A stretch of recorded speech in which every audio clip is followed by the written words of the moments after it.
is George South who? George South Jr., and you're listening to the ECWF podcast.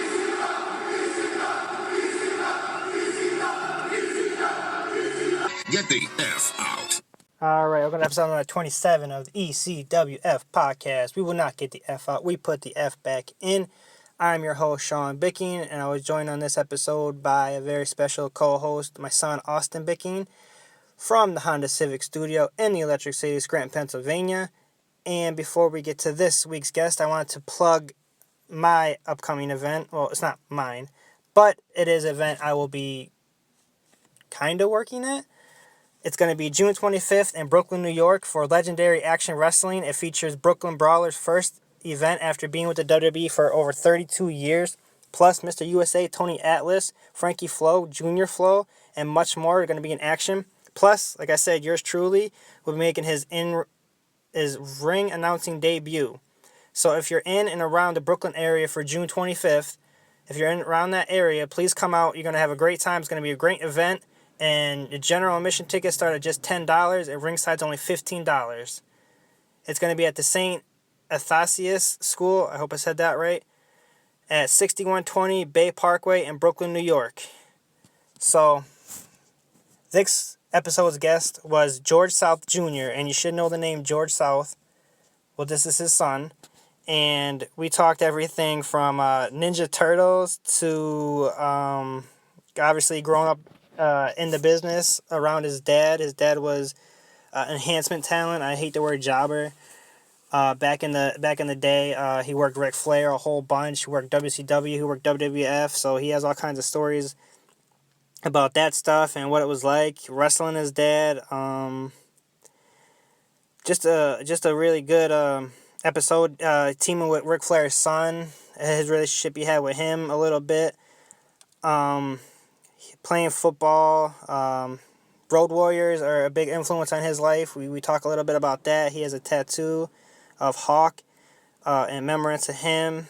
And like I said, we had Austin, my son, on here. He did a great job, I think. He was a little nervous, but he's just learning. It's something he wants to do. He wants to try out. So I figured I'll bring him on and see if he really likes it. And I think he did a great job. I hope you guys don't criticize him too much. But I will stop rambling and I'll get to this episode. Enjoy. I'm never gonna live, never gonna give, never gonna die your way. Fuck, don't go away. Never gonna try, never wonder why, never gonna change. No, say it, what? Never understand, never give a damn, never see it through your eyes. Fuck you, no way. Never understand, never let it hand, never see it through. Alright, back in the podcast here with George South Jr. from North Carolina. Right? Yep, right outside of Charlotte, a little town called Harrisburg, a little piece of town. Okay. And North Carolina is known for being Flair country. That's right, man. You can't go nowhere out here. Even wrestling fans don't know who Flair is. Yeah, that's cool. Okay, actually, we talked on the phone, or not on the phone, but through Messenger last week, and you were watching the Ninja Turtles movie. Yep, sure did. We've seen the first one. Yeah. You know, as a kid growing up, I was always into Ninja Turtles and He-Man and about everything young boys are into.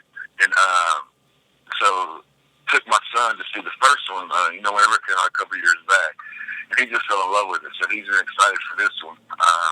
He's been on a big Bebop and Rocksteady kick lately. So he really enjoyed it. Me personally, I wasn't as crazy about this movie as I was the first one. But it was still pretty good, so we had a good time. Nice. Okay, and the most important question, how was Sheamus as an actor?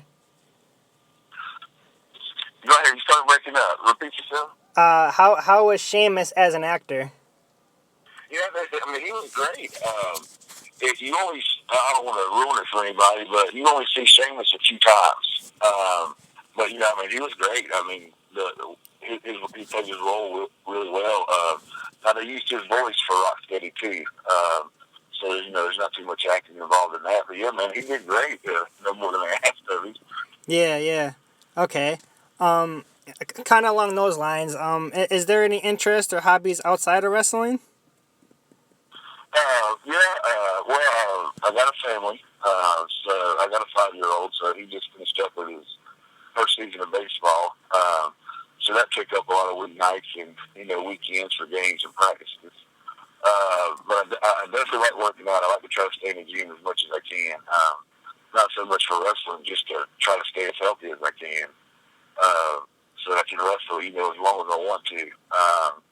But I'm a big football fan, big time Cowboys fan. So basically anything Dallas Cowboys, I try to get involved with or watch or have some part in football, along those lines.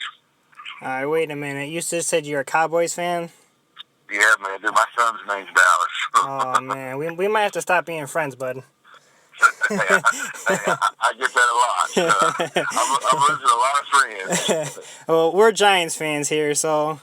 I hear you. Okay. And I don't know if you watch like baseball or basketball or anything, but like the way we are, it's like football season and then just waiting for football season. Yeah, basically. I'm a baseball fan. Whenever I watch it, I like to go for the Braves. They're not doing too well, I don't think, this year. I don't watch it that much. For basketball, I can honestly say I've never watched a full quarter of basketball in my life. Yeah. I just don't get into it. It's just not my thing. I mean, I think they're great athletes. It's just not my thing. Mhm. Yeah. Now, another thing, the Braves too. I'm a Phillies fan, so we're rivals again. I guess we're just doomed from the get-go. Yeah. All right. Obviously, like you grew up in and around the business. But was there ever a chance of any chance of you not doing something else? As a kid, I always wanted to be a wrestler. And then, just growing up watching Dad and being around, I think what was cool to me, not only, being able to watch wrestling, grow up in it, but just going to the shows and seeing, like, all the dudes on TV. And, like, when you go to school, you're, like, the cool kid because you know, like, all the big names, Mm-hmm. So that was really cool. So I always had my heart set on it. And I definitely, figured I would make a career out of it. At some point, things just didn't really work out that way. But I always continue to do it as long as I'm able to. I love it. Like I said, it's part of my family. It's in my blood. And my son, he has a great time when he goes to the shows. He don't understand good guys and bad guys. He just understands dad's in the ring getting beat up. So as long as I can entertain my son, then I'll just keep doing it just for fun and just having fun with it. Now, you mentioned like kind of knowing the names and being in the locker room and stuff like that. Did you kind of use that to your advantage? Like, well, yes and no, I guess. I mean, it's you can definitely walk around when it's Monday morning and you're in 4th grade and you just spent all weekend with Ric Flair or Ricky Steamboat, or the Nasty Boys or somebody like that. I mean, you definitely walked into school Monday morning with a big head. You know what I mean? But it also came with its challenges too, because for one, that was what they called enhancement talent or whatever. He's very respected, but mm-hmm. If you're not a fan of wrestling or didn't really watch wrestling, you don't really know the concept. All you see is, oh man, your dad got beat up all the time. So kids would like be mean about it too, Yeah. So you always had to defend, that part. I never let nobody talk bad about Dad or disrespect Dad because that's how he fed us and put 4 houses over our heads and mm-hmm. cars and cell phones and all that. So Dad getting beat up all the time definitely took care of us. Right. Okay. I have a question Austin's gonna ask you real quick. Okay, buddy, go ahead. Go ahead. What age did you actually start training to get into it? Well, that's a really good question. Honestly, I never really trained, even though my dad's one of the most respected trainers in wrestling. Flair and Steamboat both have sent their sons to Dad to train. I never really trained a lot with Dad. A lot of it was just watching and learning, growing up. And, when I was younger, I would sit in Dad's training sessions, and basically I knew when it was my time to go, I would just do everything different than the dudes that kept messing And every now and then, here lately, I'll get in there and train with Dad just to roll around with some of the guys. And was training still a fun part of it. You can be an all-star athlete and you just be a genetic freak, but there's just something different about wrestling. I mean, it's different than baseball. It's different than football practice. I mean, it's just constant. You can think you're in great shape, and you take 2 or 3 bumps, and you're just blown up. So, Dad really had a special hand in training me. I definitely tried to train any chance I got, but Dad more or less just gave me advice, and by following his advice, that helped me, tremendously just by listening to him. Yeah. Now, was there any ever a point in time where he kind of was trying to steer you away from it, or? No, I think all dads want to see their sons successful in life, and I think it's even, it's just as special when they're successful when they follow their dad's footsteps. Years ago, I just kind of got out of it. Just started settling down with a family and stuff, and I got me a pretty good job, and I just stuck with that. I was making some decent money at a young age, and it was just kind of, it was hard to justify leaving that job.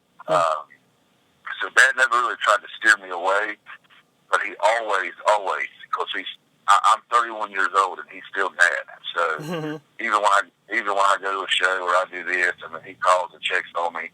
He's always made sure I know right from wrong in wrestling. Because there's a whole lot of bad in wrestling, but there's a whole lot of good too. And you just got to be smart. You just got to be smart enough to know the difference. Right. Now, I mean, you said he didn't necessarily train you, but I mean, when he did work with you, was he a little harder on you, being his son?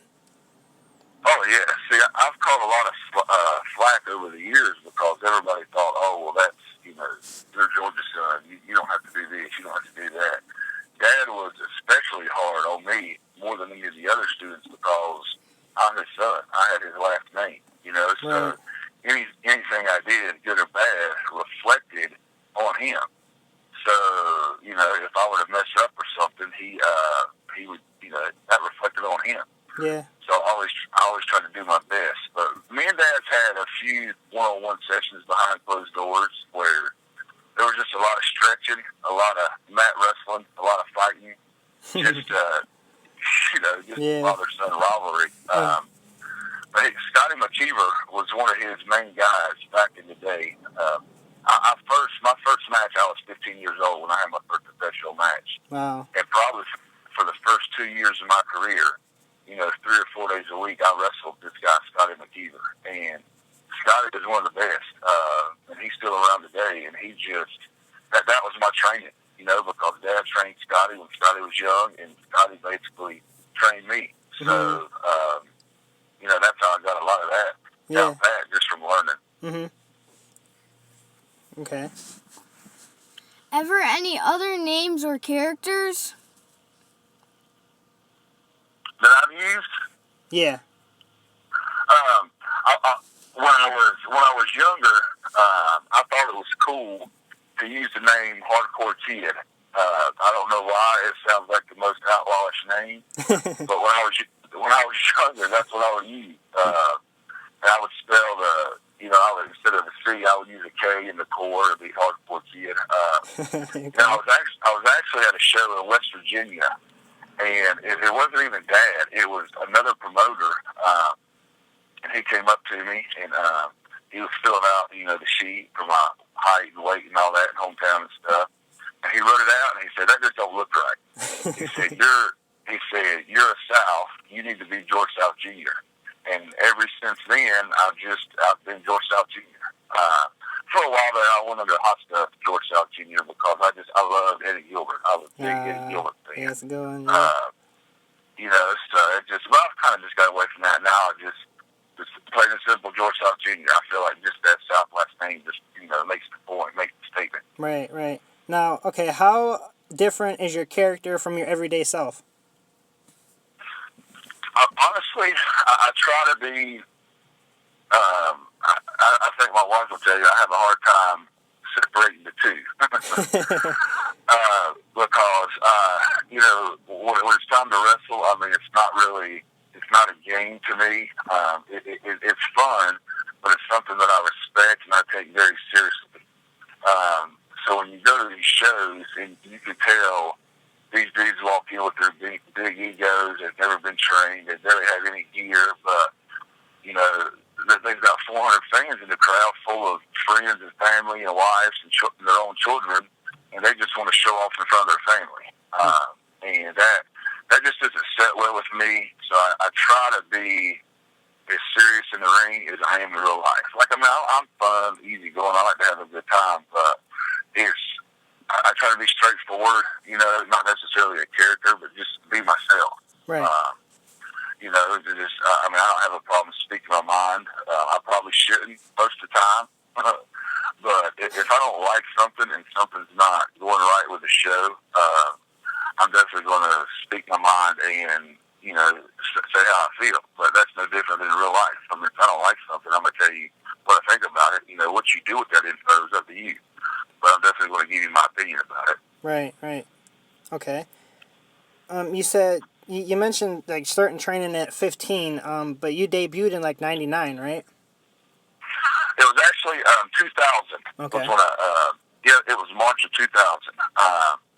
Now, I guess you could say I debuted. We was in Wentworth, North Carolina, and Dad he had a match, and the angle was that because they had, like, I guess they were building up to, you know, this guy was like Dad's son, not, you know, legit son, but just Dad was going to raise him in wrestling and train him, and he was going to be George South Jr. Well, they did a thing to where Dad turned on him at the end of the match, and I came out of the crowd and hit that guy with my finisher or whatever it was at the time. And Dad got on the mic and said, "Hey, this is the real George South Jr." And you know, fans went crazy because Dad was really over there as a heel. So that was in '99, and that that's when I really got the itch, and I was like, "Dad, let's train. You know, I got to get into this." Yeah. Dad got me my first pair of boots and my first pair of trunks, and we just been going ever since. Right.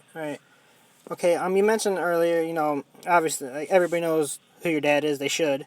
But he used to work like Ric Flair a lot and WWF, WCW days, all that stuff. And you mentioned being backstage a lot, but did he take you on the road a lot too?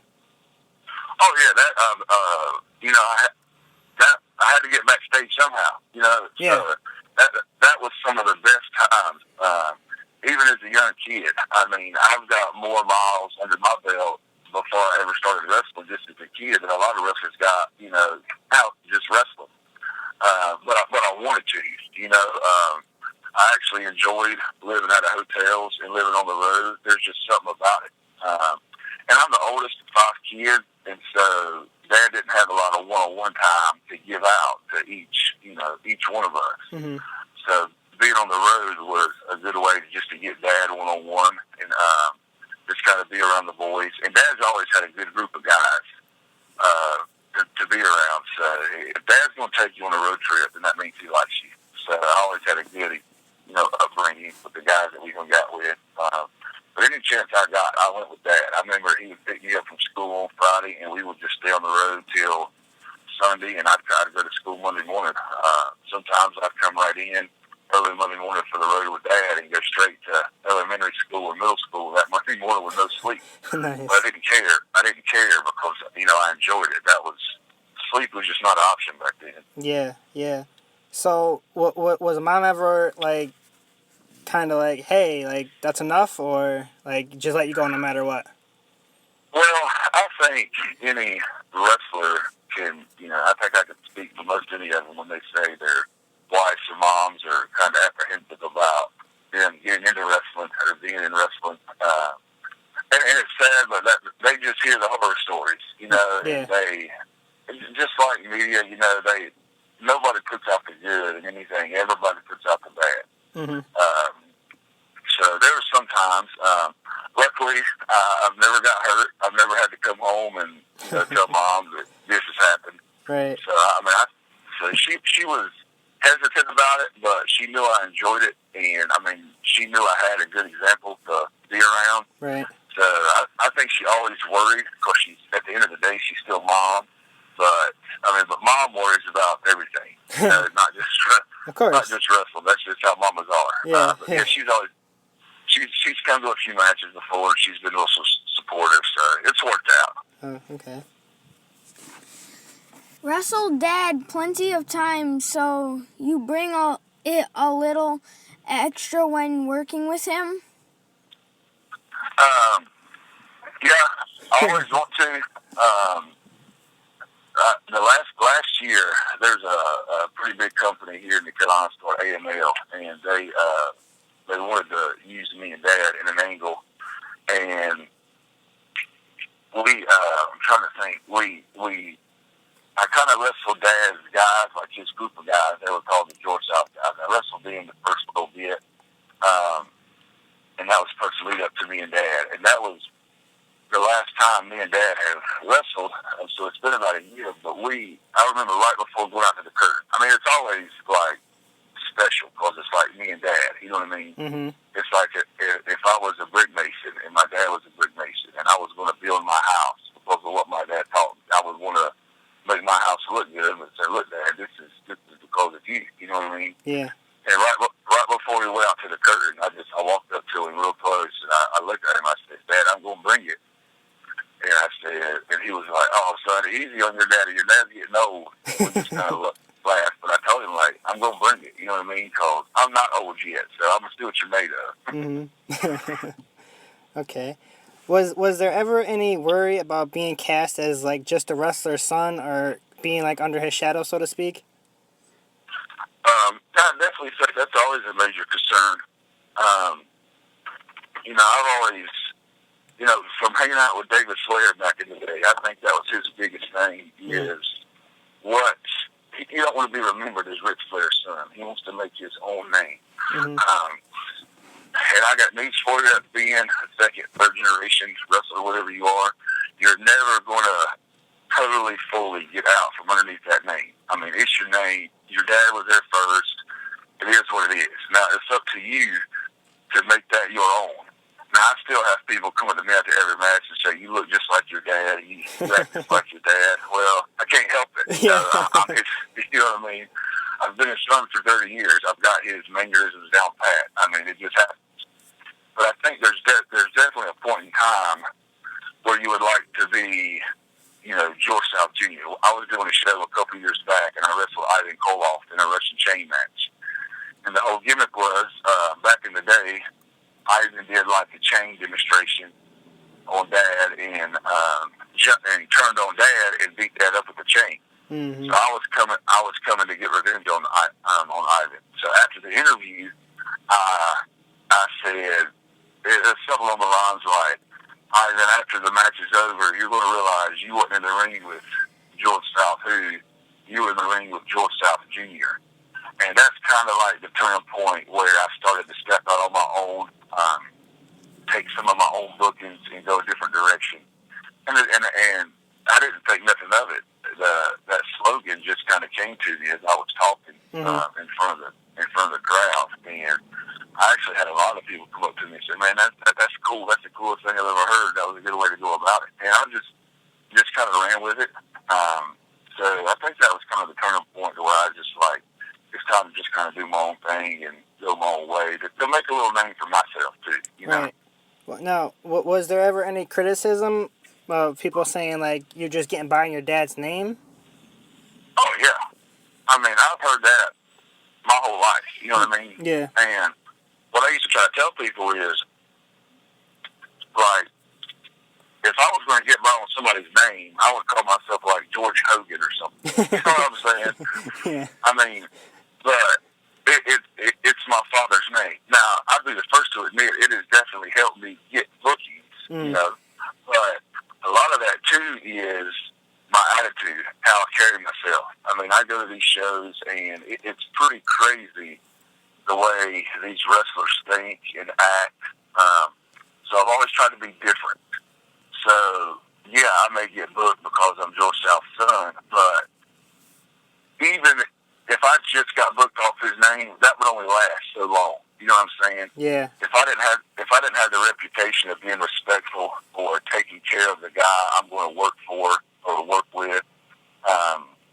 Dude, I'm 31 years old, and I still help promote or set up the ring, if I had to, or tear down, because that's what I was taught. Right. I mean, I see guys that's been in the ring under a year, that's been in wrestling under a year, and they don't touch a ring. They don't touch nothing. All they care is about setting up their gimmick table. You know what I mean? Mm-hmm. And I just sit back and think, who do you think you are? Like, if this ring disappears, what are you going to do? You know what I'm saying? Right. Like, the ring is the star, not you.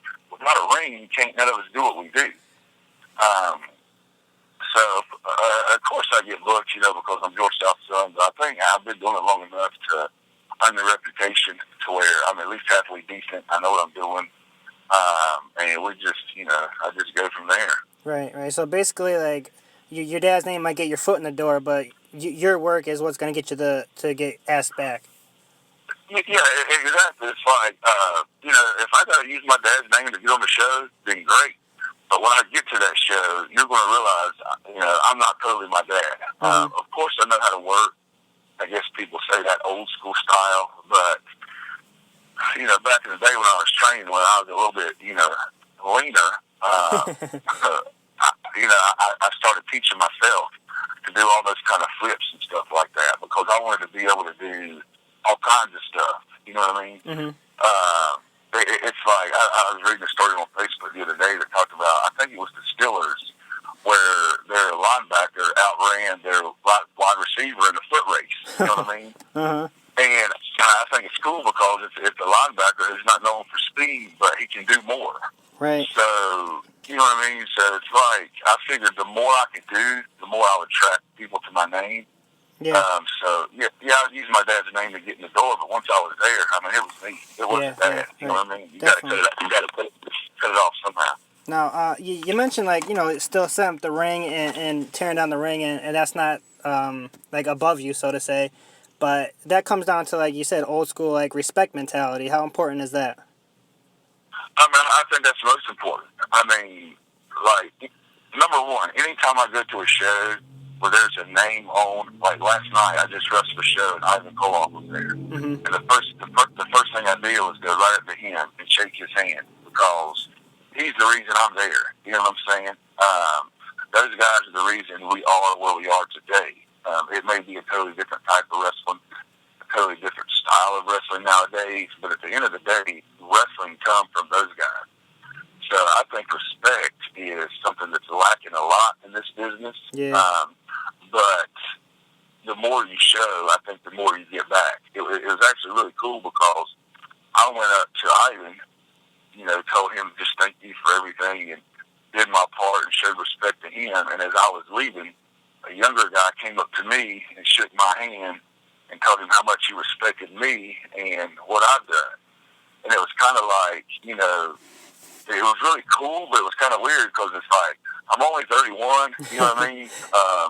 So I'm still young, too. I'm still learning myself. Every match, every experience is a different learning experience. But it was just kind of cool, because he was just starting out. And, I mean, I know just enough to get me by.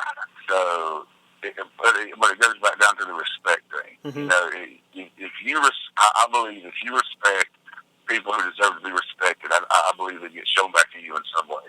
Right, absolutely. Okay, and your dad wrote a book. It was called Dad, You Don't Work, You Wrestle. Yeah. And that's still available, or how old is that? Oh, it's just a few years old, but man, he's got cases upon cases. If you want one, trust me, we can get you one. It's not a problem. Okay. Dad sells them things. I mean, he'll be in a Walmart somewhere, and somebody will say something to him, and he'll take him to the car and sell him a book. Nice. So, the books are out there. Okay. And how much of a part did you have in helping with that? Well, he pulled me to the side and asked me to write a little bit at the beginning. I think a few other wrestlers do that as well.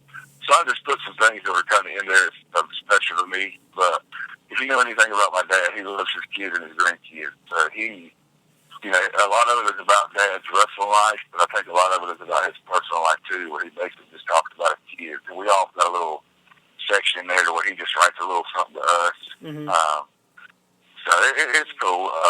But honestly, Dad, he didn't really need my help. I mean, Dad's got plenty to say, and he's got a lot more years than I did. So, I told him what I wanted to tell him, and just let him do whatever he wanted to do with it.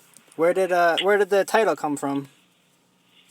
The title came from, I have twin sisters, and their name's Scarlett and Abigail, and one day Dad was dropping them off at school, and Dad said something like, I guess Abigail was being a brat or something, because she's the more prissy twin anyway, and she just wasn't want to get out of the car or something. I think she was probably in 3rd or 4th grade, and Dad's like, Abby, you got to get out of the car or something. I got to go to work. And Abby looked at Dad and was like, Dad, you don't work, you wrestle. You know what I mean? Uh-huh. And I think it's just stuck with him ever since. So I'm not sure if I got that story 100% right, but I know that's kind of the basis of where that came from. Nice, okay. You mentioned that you have a sister, Abigail. Do you realize the pun in there? I do. Yeah, I think that's pretty cool. So, see, wrestling is part of my family. It's part of my life in some way, shape, or form. So if Bray gives you a call and you could say, hey, I have a sister, Abigail. Hey, I'd be right there. Me and Abigail buddies, we'd be right there to play our roles. Okay. Have you ever worked in different countries? No, that's one thing. I've always wanted to. I've always wanted to go to Japan. And I can honestly say, though, I've never really reached out and tried real hard to pursue it. I've never really had the luxury to kind of just pick up and just go to another country for a couple of months. Because when you go overseas, it's never like a few-day thing. You know what I mean? Yeah. Well, I mean, a lot of the bigger names, they can go wrestle a couple matches and come back home. But when you're younger, you don't get the experience to go. I mean, you don't get the chance to go as often. So when you go, you make it worth it. And I've just never really had the opportunity to, just to pick up and go for a few months. I definitely would. I'd definitely like to. It's definitely on my wrestling bucket list. But no, I've never been outside the country to wrestle anyways. Okay. I was reading too, you did some work with the NWA a little earlier? Yeah, those were some fun times. God, that was years ago. Yeah. I can't even remember who all worked there, but yeah, those were some fun times. I'd definitely like to go back there any chance I got. I think maybe you were teaming with Reed Flair. Yeah, me and Reed Flair, we've actually teamed a bunch actually. Okay. And that was something that's really cool. I had a couple of Reed's first couple of matches when he started out, and it's actually really fun because I wrestled David and I wrestled Reed, and when you're in the ring with David, you just in there to put David over. David just wants to, work a little bit and go home. But Reed, and not to take nothing away from David, but Reed was he was balls to the wall. I mean, because he had that amateur background anyway. And so I got an amateur background, so that was really cool just to get in there and just tie up with Reed. Because it's like it came more natural for Reed, Yeah. So I think Reed was the better athlete of the two. So those are some fun times. Whether I was tagging with Reed or working with Reed, it was just exciting and a fun time. Mm-hmm. Now, you guys were close, right? I would take it. Like, yeah, we were close. Close to the whole family. We weren't best friends by any means, but we definitely talked on a regular basis. It's actually really cool. He was, I would talk his head off about his dad, and he would call me or text me or something and ask me a question about a match or ask me, a match he just had, what if he did this, how it looked or whatever. So he would ask my opinions about wrestling, and I mean, it's like, really, dude, you're Ric Flair's son. I want to talk to you about your dad. You know what I mean? Yeah. So we had lots of long conversations sometimes, overnight, going to the early morning, just about wrestling. Period. Got to hang out with him a few times outside of wrestling, so that was cool. Just a fun kid to be around, man. It just one that was going way too soon. He was just a fun person. Yeah. Now, did you see the angle last year they did with Charlotte and Paige on TV? I'm gonna be real honest with you. I don't watch a whole lot of TV, a whole lot of wrestling on TV, for that matter. as a fan, to me, it's just not fun to watch. Right. You know, my personal opinion, like sometimes the wrong guys get the push and Negatory working their butt off. You know, you never really see. Honestly, I just don't have time to watch a lot of TV. Right, but right. every now and then I tend to see it on. But I did hear about the angle, but I probably couldn't tell you, you know, anything about it because I just didn't follow up with it. But Right. I heard it had something to do with Reed, and this is just solely my opinion. But especially, you know, for something to happen the way it did. First of all, I don't think you should ever touch something like that in wrestling. There's just too many other things to work off of. Right. I don't think Reed needed to be used to gain any kind of heat or momentum, you know, at all. Yeah. I mean, they're a multi-million-dollar company. They don't need to, you know, get off or gain momentum off of somebody who's passed away. Number one, Mm-hmm. and two, I just felt like, you know, there's just some things you just don't touch out of respect. You know what I mean? So I couldn't tell you too much about that angle, but I know it had something to do with Reed, and that's just not my bag. It's just my opinion. That's just not how things should be portrayed. Yeah. I don't quite remember what was said. Paige had said something in reference to him passing away, and like the whole time Charlotte was talking about it, like on camera, like she was bawling, crying, like she couldn't hardly get through it. But then after the fact, I guess Ric Flair didn't know about it or wasn't like prepped beforehand, and he had kind of an issue with it, and it was never like really mentioned after that. And that's the thing too. I mean, I think Flair should have been the first one to be let known about that. You know what I mean? But again, man, and this is just solely my opinion to whatever you ask me. But I just think there's so much more to go off of. Yeah, than, they didn't have to go that way. That. Just in my opinion, it's just a way to kind of get some cheap heat. You know what I'm saying? Yeah. And I'm just not a fan of the cheap heat, man. Right. I mean, these dudes got professional writers or professionals up there. There's just better ways to go about things. Yeah. Okay. Another one you were teaming with was Wendy Richter and the Patriot. Right. That was at a wrestling reunion in Pennsylvania, and that was actually my first. I was probably 21 at the no. Shoot, I was 19. Oh wow. Yeah, because I wasn't even. Because I remember on the plane they asked me if I wanted something to drink, and I wasn't even old enough to drink. But that was the first time I got on the plane by myself to fly to a town. So that whole experience was just cool. Yeah. Because when I get there, I'm like a no name compared to these guys. I mean, Test and the Hardy Boys and the Dudleys. I think they had all just got let go from their contracts at the time. So they were all there. Rhino was there, and just the list was on and on of names. And it was just a cool experience because I drove myself to the airport. You know, they had somebody waiting on me in Philly when I got to be picked up.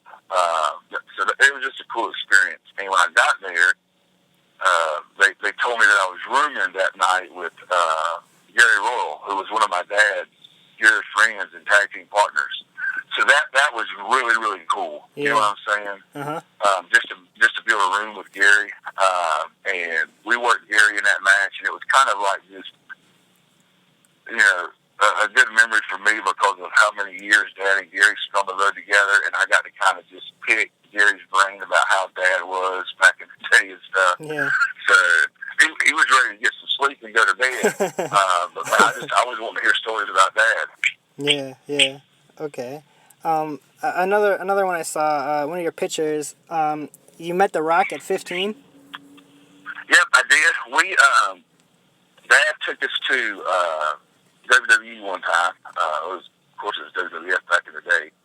And it was at an Unforgiven pay-per-view. And he got us some tickets, and we got, like, front row seats. It was a really cool experience. Earl Hebner hooked us up. And got to meet everybody. But The Rock was my favorite back then. And it was really cool that I got to meet him. So, you know, and when I met him, his career hasn't even begun to take off yet. You know, I mean, he hadn't been there that long as well. So, really cool experience. to see him and Stone Cold and Triple H and the Big Show and all those guys at the time who were in the main event, that was real cool. That was the first time I actually met the British Bulldog too, and he wasn't, he didn't live too long after that. So that was a really cool experience to meet him before he passed away. Yeah, that's cool. Has there ever been any looks or interest from any of the bigger companies? No, there's never really been. Again, at an early, I wrestled for a long, long time. I mean, at an early age, and then I took a construction job when I was 18 years old, right out of high school, and the money was so good, I just never pursued wrestling like I should have, I guess you could say. I always just kept it in the back pocket as a hobby. Now, of course, I'd still, I'd still like to at least, work for one of the major companies, just for a few matches at least. Right. But, I took that construction job, and then I started making a family and just settling down. And it was just hard to separate. I couldn't wrestle, go out of town like I wanted to. So I did a lot of local shows. I didn't get to travel like I'd like to. So there's never been any interest, but it's never something to hurt my feelings either, because in the same token, I hadn't really done everything I could have to make it a career either. It's always just been something I've just kind of been good at, but I've done it for fun. Yeah. Okay. I saw too. You were playing football. Was that just 2 years ago? Yeah, my high school did a alumni football game. Okay. And, it was weird because I graduated in '02, and there were some guys that graduated in '78. Oh wow. And they just wanted one more tackle or one more hit or one more touchdown or something. So that was a cool experience. We got to play our rivals, which was not pleasant. So we got swamped too. They beat us for the end of our life, but it was a fun experience. Yeah. Okay. And we already talked about you unfortunately being a Cowboys fan, so we don't have to go into any more of that. I saw you have a tattoo for Road Warrior Hawk. Yep, I do. Hang on, let me step outside real quick. Go ahead. I got that a few years ago. Road Warriors were my absolute favorite of all time. They were just everything about them. They painted their face. They wore football pads with spikes on them. They were just my favorite. And I have never cried when a wrestler, anytime a wrestler dies, it's a bad time. Mm-hmm. But I never cried like I did when Hawk died, man, because those guys practically raised me in wrestling, And when I heard those news, so the Road Warriors are the main reason I ever started lifting weights. They were just, even before a football, a Friday night football game or something, it was just, you went into Road Warrior mode, you know what I'm saying? Mm-hmm. So, yeah, that's just kind of my way of just, I got it kind of on my forearm, so every time I look at it, I don't want to go to the gym or something, or it's just kind of my, what would Hulk do? You know what I'm saying? Yeah. Now, it's kind of bad, too, because if you ever get in an argument with somebody, you're just thinking, man, what would Hulk do? Hulk would just beat this guy up. So. Yeah. Okay. How has wrestling changed since you started? Oh, man, that's a real good question. Wrestling has changed tremendously since I started. The way I was raised and brought up in wrestling, you didn't do a whole lot of talking in the back about your match. You just went out there and did it. And that's what made you good, is if somebody called me tonight and said, I need you to wrestle tomorrow in West Virginia, I could go, and I could guarantee you I could have one of the best matches on the card, because I know the different styles. You know what I mean? Yeah. Nowadays, a lot of it is just so predetermined. Legit, some of these guys talk about their matches months and months ahead of time. Yeah. And me, on a more simpler note, I would forget everything we planned when it was time to go do the show. So that's one of the major ways it's changed. It's just the guys are different. They're taught different. I don't know. It's not a bad thing, because everything changes, and you got to be able to change with the times. Right. And there's still certain guys out there that are just stuck in that. I guess I hate that word old school, but just an old school mentality. Yeah. And that, I mean, I respect that, but you're just not going to go anywhere. You know what I mean? Mm-hmm. So you just got to be able to adapt to everything. Right. Now, like you mentioned, kind of it being more almost choreographed. And a couple weeks ago there was the Ricochet and Osprey match. Did you see that? And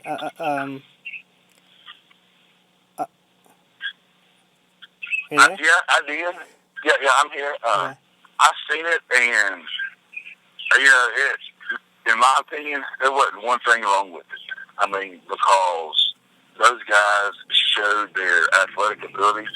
I mean, they're obviously two great athletes. Mm-hmm. And the way I look at it is, fans nowadays are smarter than the wrestlers. Fans, because I read a lot of the comments about the match, and they talked about how there's no story, there's no, nobody's selling nothing, nobody's getting hurt. Well, the fans have made themselves smarter than the wrestlers. Mm-hmm. So the fans know, they just know. So for that match to take place and how it did, I think it was in Japan too. I mean, to me, it was just a great match. I mean, at the end of the day, if the fans got their money's worth, then that's all that matters. Now, there's no right or wrong way to wrestle. To me, wrestling isn't just hip tosses and arm drags, which I'm sure those two guys can do plain old hip tosses and arm drags as well. Mm-hmm. But whatever is your craft, whatever is your specialty. Now, for instance, Ricochet wouldn't have that same match with Ric Flair, or Triple H or somebody like that. Yeah. But that's what they're good at. So when it's your time to go, I mean, why not do what you're best at? You know what I'm saying? Mm-hmm. Yeah. So yeah, I don't have one problem with that match or how it took place. No, there's no story behind it. But let's face it, how many movies are out nowadays that don't have a story, but you still go watch them? You know what I mean? Right. I heard that a lot too. But the argument that I always say was there doesn't necessarily have to be a story behind it because it was part of a tournament. So like they just happened to match up in the tournament. You know what I mean? Yeah, I mean that's the thing. Like those guys are good at that particular style of wrestling. Yeah. So whether it was choreographed, whether it was talked about, or whatever, it got the fans' attention. I mean, good or bad, right or wrong, it's out there. Like everybody's talking about that match. Even non-wrestling fans are talking about that match. Yeah. And what's funny to me is I seen a clip not too long ago. I don't even know who the dudes are or where it happened, but one dude slammed another dude off the top of a building or something onto some light bulbs and to the back of a truck. That was Zandig and Joey Janela. Yeah, I mean, first of all, the video I watched, it wasn't even like the fans were cheering or booing. No. It was like the fans were concerned. In my opinion, the fans were concerned that they didn't die. You know what I mean? But if you look at Ricochet in their match, the fans were on their feet. The fans were entertained the whole time. Mm-hmm. And Ricochet didn't jump off no building. He Nope. didn't jump through no light. He didn't jump through no light bulbs. So who's right and who's wrong? Yeah. You know what I mean? Mm-hmm. Yeah. And I can almost bet you that Ricochet and that Osprey kid or whatever got paid way more than Zandig and the other dude did. They didn't do nowhere near half of that. Yeah. Right. Yeah. I still, when I saw the video, I said why. That was the only thing I was like why? Like, what reason? Yeah. But I actually reached out to Zandig, and he possibly might be on the podcast, so I definitely want to hear that full story. Another thing I want to ask you about, too, I know you said you don't necessarily watch too much TV or anything, but what are your feelings about Brock Lesnar going back to UFC for a one-off? Man, good for him. You know what I mean? I'm a Lesnar fan. I just like his character. I know he caught a lot of flack back in the days for leaving wrestling to go do the, tryouts for the NFL. That didn't work out, so he went and tried something else. I mean, how can you hate on somebody who's trying? You know what I mean? I don't know the terms, whether he walked out or not, or how all that played out. That's not none of my business. But I mean, if you can make the money, one day the paychecks are going to stop, and the bills are going to still be there. You know what I mean? Right. So in my mind, you got to do what's best for you and your family. So one day Brock Lesnar is not going to be able to wrestle, and Brock Lesnar is not going to be able to fight, but he's still going to have bills coming in. So that mortgage company and that light bill don't care about how you get your money. All they care is they get their money. So if he's got the power to do it, I don't know if people hate on him because they can't do it or if it's a respect thing. I don't know. But my personal opinion, man, good for him. You know what I mean? Yeah, that's cool. Current promotions working for? Am I working for any promotions now? Yeah, like what are some of the current promotions that you're working for? I worked for one last night, SWCA, or SWAC, excuse me. That's the first time I ever worked for those guys. I don't really wrestle just for one particular company because, in the Indies you can still work for anybody. Yeah. I worked for AML a lot last year. PWX runs a lot here in the Carolinas, and they put on a really good show. I've been trying to get on them on their shows for the longest time, but they got so many people, knocking on their door anyways. So, no one company in particular. I mean, I'll basically go anywhere that, wants to have me. Right. Now, is there any indies out there that you haven't worked at that you would like to? Like wrestlers or companies or... Like just like companies. Either or, yeah. I mean, man, I'd like to go anywhere. I mean, if you've heard their name on any of the big websites or social medias or podcasts or anything, I would like to work there at least once, just to say I've worked at least once. I think that would just kind of be something cool to say is I've worked this place at least once. So, basically anywhere that would have me. But again, over the past couple of years, I hadn't really pushed to get my name out there more. Right.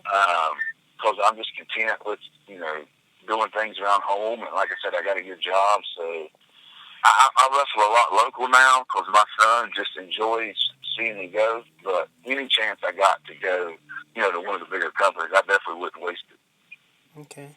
Do you have any short-term or long-term goals?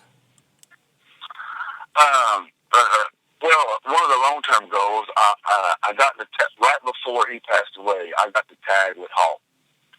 Nice.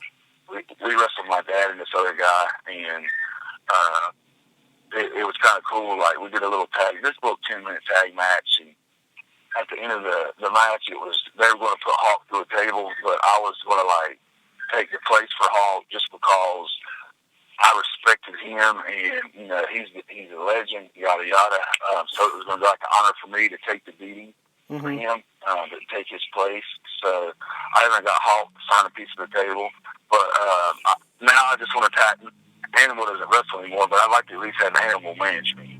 I think it would be cool to wrestle my dad and have Animal manage me. I want to wear those pads one time. Nice.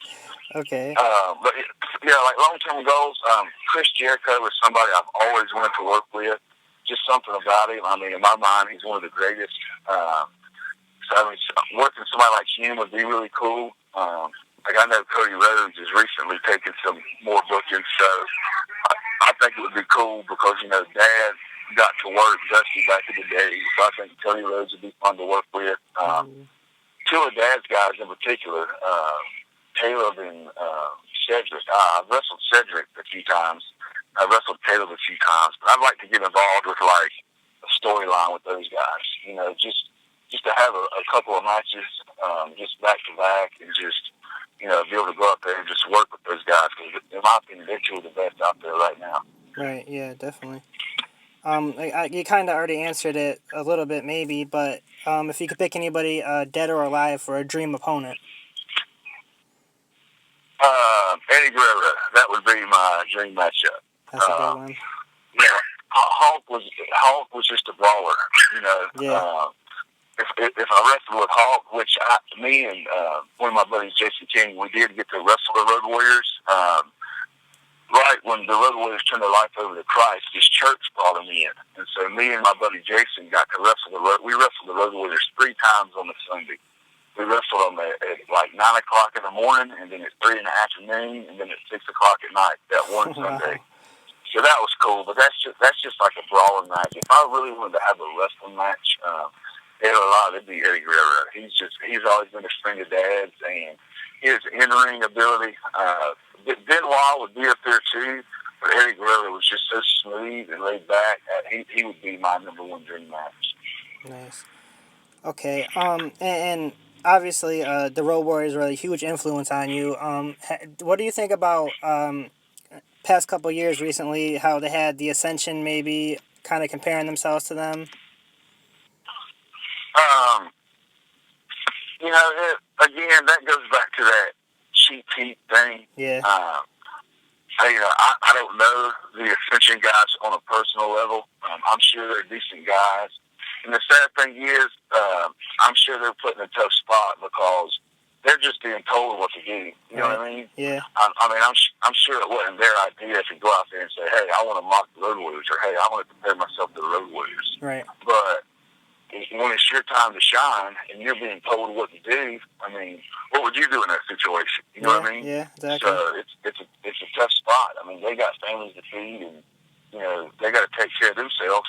So when your time's called, if that's what they ask you to do, what are you going to do? You know what I'm saying? Right. So I've got mixed emotions about it. Like that goes back to that whole just. To me, it would mean more if you went about it in a respectful way to the Road Warriors instead of trying to bury or bash the Road Warriors, because the Road Warriors are one of the top greatest tag teams of all time. There's nothing you can say or do to hurt their name. Right. So why even try to hurt their name? Yeah. What about people that say Demolition was just a ripoff of them? Well, it's like Pepsi and Coke. You know what I'm saying? Yeah, that's a good comparison. That's a good one. That's all it is to me. It's Mountain Dew and Mellow Yellow. One's better. Today I may want to drink a Mountain Dew. Tomorrow I may want to drink a Mellow Yellow. Yeah. So I guess it's just, I know they had some great matches together. And the way I've looked at it too is imitation is the greatest form of flattery in my mind too. You know what I mean? Yeah. So if that's what WWF had to do at the time, then good for them. So yeah. Did you see this week or last week it was on the NXT show, Paul Ellering came out? No, I didn't see it personally. I don't have the network or however you watch NXT, so I YouTube a lot of that stuff just to kind of catch clips. But I did watch it, and I did think that was pretty cool. Yeah. But that could be a great thing, and it could be a bad thing. It's kind of just however those guys are used, or however they used Paul Ellering too. Yeah. You know what I mean? I was kind of disappointed. I was kind of disappointed because a lot of the crowd didn't even know who he was. Well, that goes back to your earlier question about how have things, or Austin's earlier question about how things have changed. You know, it's not necessarily the fans' fault that they didn't know who it was, because you got to think about it. The NXT is drawing in a whole new crowd. They're reaching out to a whole different demographic of people. You know, so it's not necessarily their fault that they didn't know who that was, but everybody who knows me knows how much I like the Road Warriors messaged me that night and said, dude, you got to check it out. Like Paul Ellering just debuted on NXT. Mm-hmm. So, but what an honor for those two guys that he's working with just to be, considered for that spot. Yeah. I'm definitely interested to see where it goes, and maybe even like an animal sighting somewhere down the road. That'd be awesome. Yeah. Okay, we're kind of winding down here. Is there anything else you have? Man, I feel like everybody says bad about wrestling. And again, I'm a nobody, but I'd like to just clear the air, and just wrestling has been so good to me and so good to my family. A lot of people have passed away in wrestling. I definitely will never say wrestling was the cause of anybody's, whatever. But I just know from my experiences, I can't speak for nobody else. Wrestling has been extremely great to me. It's been extremely fun. The guys I have got to meet are just incredibly nice. I've met some not so nice ones too, but you know what? That's just them, and that's just they are. So wrestling is just a fun sport. But I do strongly suggest don't just go buy a pair of boots in a ring and call yourself a wrestler. If you're a fan, stay a fan and leave the wrestling to the people who really have a heart and really have an eye for the sport, because then you're just going to wander down a bad road. Mm-hmm. Okay, well, I want to thank you for coming on and taking time out. I really appreciate it, and I thought this was great. Yes, sir, buddy. Anytime, man. Anytime you want to chat, just let me know. And Austin, it was nice meeting you, buddy. You did a good job. Thank you. Okay, do you want to throw out your social media stuff? Man, I got a Facebook.